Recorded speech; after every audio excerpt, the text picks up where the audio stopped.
नमस्कार मित्रांनो, लाखात एक आमचा दादा मालिकेमध्ये आज आपण बघणार आहोत की धनूच्या लग्नाच्या समारंभात आईचा विषय निघाल्याने सूर्य प्रचंड चिडलेला असतो।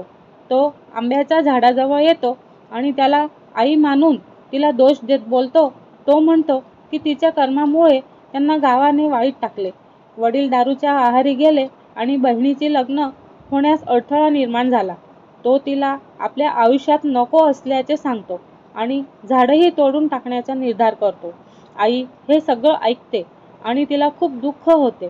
ती म्हणते की तिला आपले मुलं परत मिळवायची आहेत, परंतु सध्या त्यांचे मन जालिंदरने भ्रमित केलेले आहेत आणि ती ठरवते की सत्य बाहेर काढून आपल्या निर्दोषत्वाचा पुरावा देईल।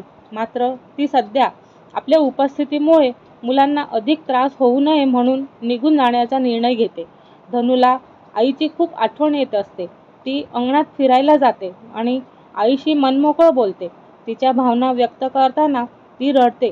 तिचे दुःख पाहून आई झाडाच्या मागून पुढे येते, तिच्या गालावर हळद लावते आणि पुन्हा निघून जाते। धनू डोळे उघडते आणि तिच्या गालावर हळद पाहून आश्चर्यचकित होते।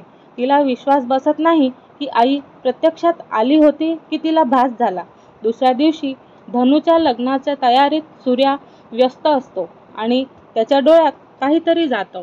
आई आणि धावत येऊन पदराने त्याचा डोळा पुसते। सूर्या थोडा संभ्रमित होतो आणि त्याला जाणवतं की आई जवळ होती। लग्नाच्या विधींमध्ये आई गुपचूप सहभागी होते। ती लपून धनूच्या कानामागे जवळ काजळ लावते आणि जसे पूर्वी करत असे।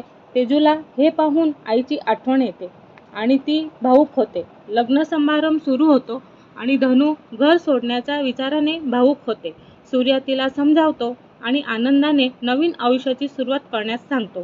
दुसरीकडे दत्तूच्या वरातीत कामिनी त्याला इशारा देते की पैसे मिळाल्यावरती ते दोघं निघून जाणार आहेत।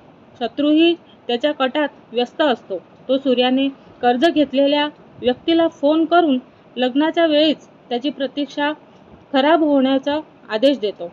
लग्नाच्या वेळी बकू आत्या दत्तूच्या मानपानाचा मुद्दा उचलते, पण धनू स्वतः त्याचा हात धरून त्याला आत घेऊन जातो।